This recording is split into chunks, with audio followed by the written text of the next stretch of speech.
السلام عليكم ورحمة الله وبركاته جميع طلبة الصف الأول الثانوي ولاد وبنات. إن شاء الله النهاردة جايبين أهم البراجرافات بإذن الله، مش هيطلع منها الامتحان. حاولوا بقى تجمعوا الأفكار كويس، دي اللي موجودة معانا اهي وتحفظوها. يلا نبدأ. Paragraph A day I will never forget at the Grand Egyptian Museum. يوم لن أنساه في المتحف المصري الكبير. ده باراجراف مهم يا ولاد. فعندنا هنا كتبنا، هقراه لكم بسرعة والترجمة عندكم. One day I will never forget was my visit to the Grand Egyptian Museum. يوم لن أنسى أبدا لزيارة المتحف المصري الكبير. It was an exciting and special experience for me. كانت تجربة مثيرة ومميزة بالنسبة لي في البداية. Firstly I saw the huge statue. شفت التمثال الضخم الكبير and beautiful ancient treasures that showed that greatness of our history. طبعا عندي بيقول رأيت التماثيل الضخمة والكنوز الأثرية الجميلة التي أظهرت عظمة تاريخنا. بعد كده secondly ثانيا I visited the توت عنخ آمون هول. بعد كده قال إن هو ثم زرت قاعة توت عنخ آمون التي was full of amazing golden objects. كانت مليئة بالأشياء الذهبية المدهشة.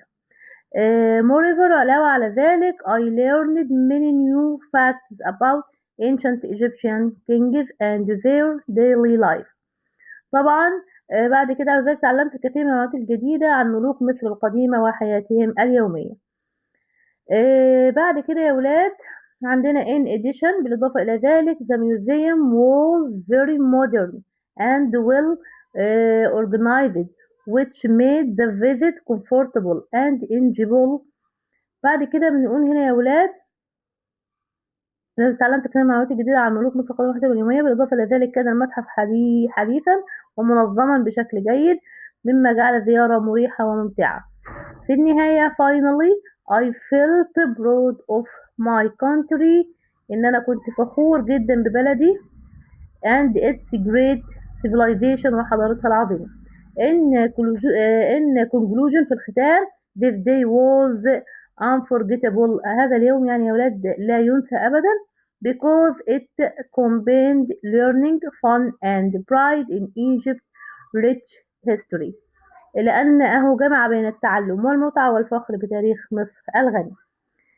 نخش في الباراجراف الثاني يا ولاد. The importance of maintaining culture traditions in a digital world. هنا بنتكلم في العالم الرقمي يا ولاد بعض التقاليد الثقافية المهمة في العالم. in today's digital world في عالمنا الرقمي اليوم، أو نقول في اليوم العالم في عالمنا الرقمي. maintaining cultural traditions is very important. يعد الحفاظ على التقاليد الثقافية أمرا مهم جدا. technology makes life easier. التكنولوجيا بتجعل حياتنا أسهل. but it can also make people forget their roots. ممكن نرتجل التكنولوجيا دي أسهل لكنها قد تجعل الناس ينسون جذورهم. first أولا traditions التقاليد help people يساعد الناس feel connected to their history متصلة بتاريخها and identity بهويتها يا ولاد.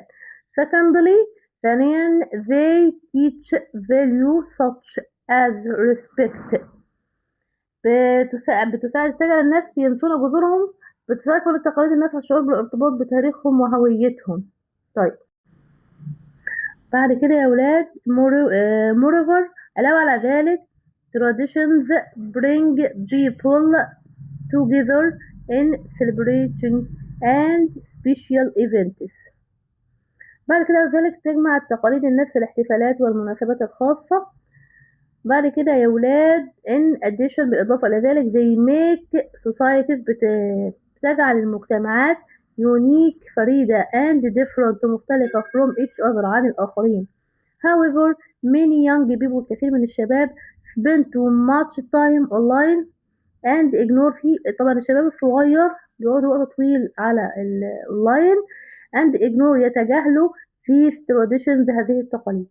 Moreover families العائلات and schools والمدارس should encourage يجب ان هم يشجعوا يا ولاد students الطلبة to learn and practice لممارسة الحاجات الثقافية بتاعتهم الخاصة بيهم.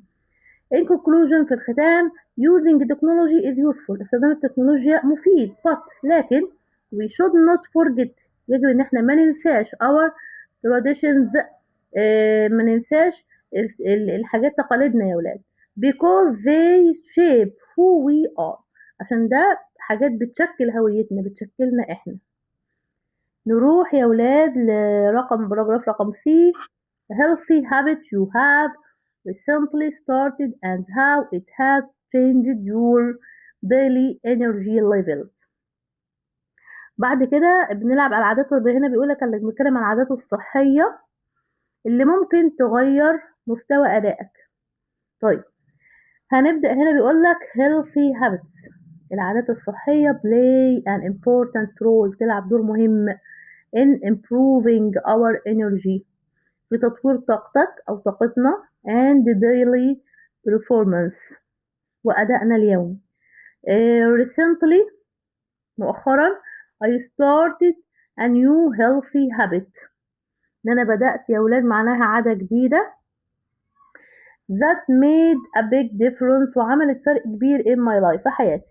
I began أنا بدأت waking up early أصحى بدري and doing light exercise والعادة اللي بدأ أمارس تمارين في كل صباح. firstly this habit helps me ساعدتني feel active إن أنا أحس بنشاط and ready for the day مع بداية اليوم.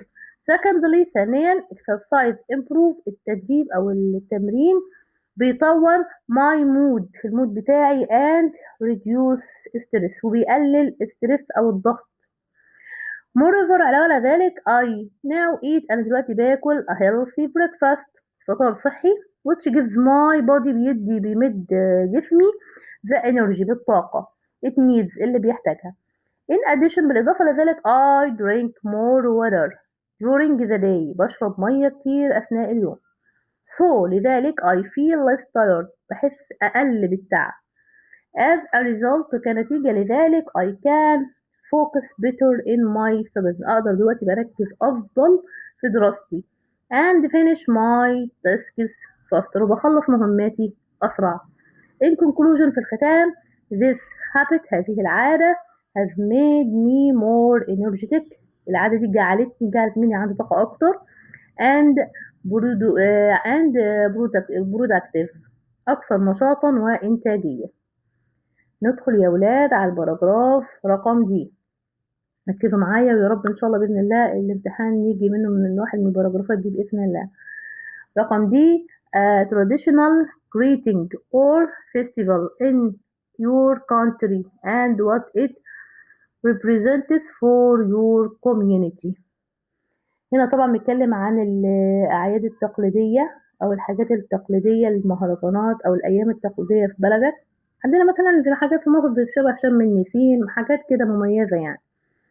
مثلا نشوف كتبنا ايه في الباراجراف هنا بتاعنا. in Egypt في مصر traditional festival الأعياد أو المهرجانات التقليدية play an important role بتلعب دور مهم in our life في حياتنا.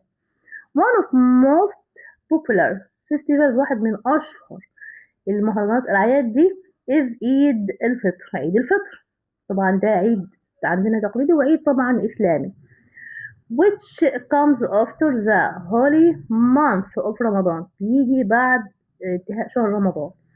firstly أولا people celebrate بيحتفلوا بيه it by visiting family بزيارة العيلة and friends والأصدقاء and sharing happiness ومشاركة السعادة مع بعض together. secondly ثانيا children الأطفال with new clothes بيلبسوا هدوم جديدة and receive gifts and money وبياخدوا هدايا وفلوس اللي هي العادية طبعا. moreover people على ذلك إن people prepare بيجهزوا delicious food طعام شهي ولذيذ and sweets وحلويات which bring joy to every home وبيجيبوا بقى لعب في كل البيوت. طيب بعد كده in addition بالإضافة إلى ذلك this festival هذا الاحتفال teaches us بتعلمنا kindness العطف love الحب and helping والتعاون ومساعدة بعض الآخرين.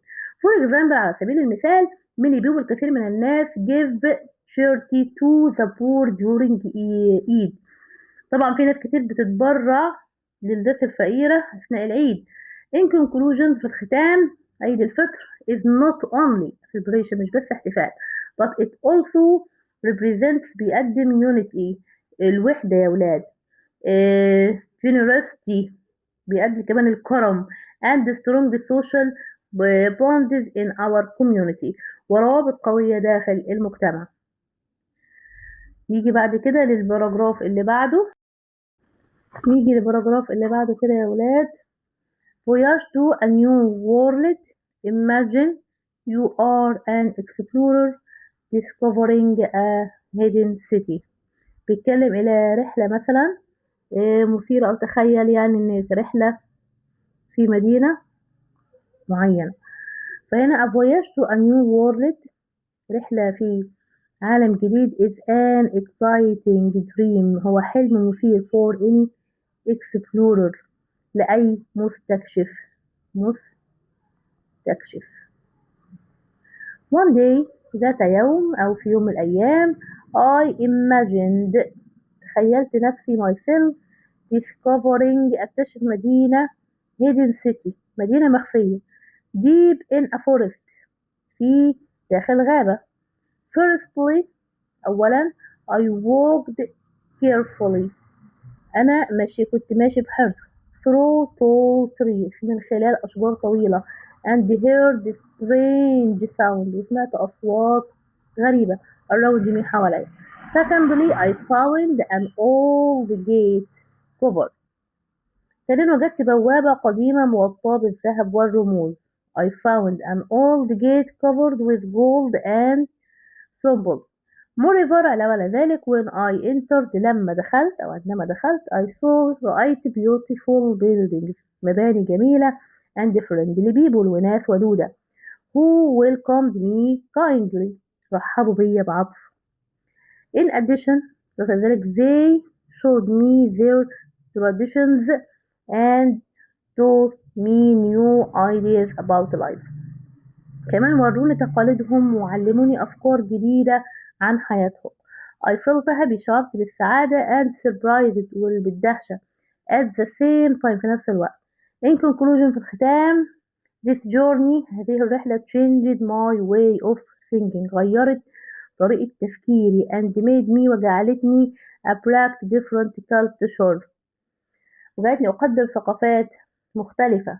It was truly an unforgettable adventure that I will always remember. لقد كانت مغامرة لا تنسى حقا وسأتذكرها دائما اللي هي I will always remember.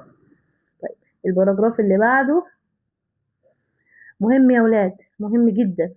Should artificial intelligence الذكاء الاصطناعي replace نقول لك هل يجب ان الذكاء الاصطناعي replace يستبدل humans الإنسان in dangerous jobs في الوظائف الخطيرة. هل هينفع نستبدل الذكاء الصناعي بالبني آدمين في الوظائف الخطيرة؟ دي reserved for your answer. هنشوف الأسباب والإجابات.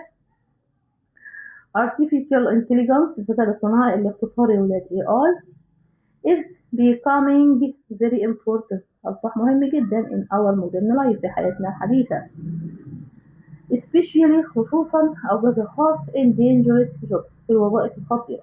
In my opinion في رأيي AI should replace humans in such jobs. إن يجب أن الذكاء الصناعي يستبدل بالبني آدمين في مثل هذه الوظائف. Firstly, AI can work in risky places like mines or fires without getting hurt. يقصد أن في رأيي يجب أن يحل الذكاء الصناعي محل البشر في هذه الوظائف. أولا يمكن للذكاء العمل في أماكن خطيرة مثل المناجم أو الحرائق دون أن يتعرض لأذى. which help وبيساعدنا safely وإن احنا نحافظ على حياة البشر save human life. Secondly ثانيا machines can work for long hours without feeling tired. إن الآلات تقدر إنها تشتغل لوقت طويل من غير ما تشعر بتعب. So they can complete tasks more difficultly. معناها إن إحنا نقدر نخلص مهمتنا بشكل أفضل وشكل أسرع. moreover ال AI عليه ذلك إن ال AI can reduce human mistakes، إن هو بيجنبنا أخطاء البشر in dangerous situation، في المواقف الخطيرة. in addition بالإضافة إلى ذلك using AI، استخدام ال AI allows people to focus on safer and more creative work. معناها إن الذكاء الصناعي بيقلل الأخطاء البشرية في المواقف الخطرة، بالإضافة إلى ذلك يتيح استخدامه للناس للتركيز على أعمال أكثر أمانا وإبداعا. however ومع ذلك human should still control، يجب أن يظل البشر مسيطرين على هذه الآلات لكي these machines to avoid، لكي نتجنب المشكلات. in conclusion في الختام replacing human، استبدال الإنسان with AI بال AI in dangerous jobs، في الوظائف الخطيرة is a smart، هو حل ذكي ولا الذكاء and safe وأمان decision، قرار آمن for the future للمستقبل. ندخل في الباراجراف اللي بعده. write about how learning about sustainable living has changed the way you use resources like water and electricity at home. بيتكلم عن أسلوب الحياة، ازاي نتعلم أسلوب الحياة المستدامة اللي ممكن يغير. عندنا بعض المصادر زي بحفظ المصادر زي المية والكهرباء في البيت. طيب learning about sustainable living، الحياة المستدامة، عشان نتعلم ازاي عن الحياة المستدامة has changing، انها ممكن تغير the way، طريقة I use resources at home، استخدام الموارد في المنزل. firstly أولا I became more careful، أصبحت إني أكون أكثر حرصا with water، مع المية. so I turn off the tap، إن بحاول أقفل دايما الحنفية while brushing my teeth، لما أجي أغسل سناني مبقاش مشغل الحنفية طول الوقت، فبحافظ على المية كمورد طبيعي. secondly ثانيا I try to reduce electricity use by switching off light when I leave a room، بحاول كمان أقلل من استخدام الكهرباء وبطفي الكهرباء أو الأنوار بتاعتي لما بترك الغرفة. moreover I use natural light، بستخدم نور ربنا، النور الطبيعي بقى. امتى؟ during the day، أثناء النهار، أثناء اليوم. instead of lamp، بدل اللمبة. in addition كمان بالإضافة لذلك I avoid wasting، بتجنب إهدار energy، الطاقة by unplugging device when they are not in use. كمان عايزاك استخدام الضوء الطبيعي خلال النهار من الطبيعي، بالإضافة لذلك تجنب إهدار الطاقة عن طريق فصل الأجهزة عند عدم استخدامها. بعد كده these small actions، هذه الأفعال الصغيرة تعمل على توفير المال وحماية البيئة. help me save money، تحافظ على الفلوس and protect the environment، تحافظ على البيئة. as a result I feel، ونتيجة لذلك I feel more responsible، إن كده بشعر بإن أنا أكثر مسؤولية for my daily habits، بعاداتي اليومية.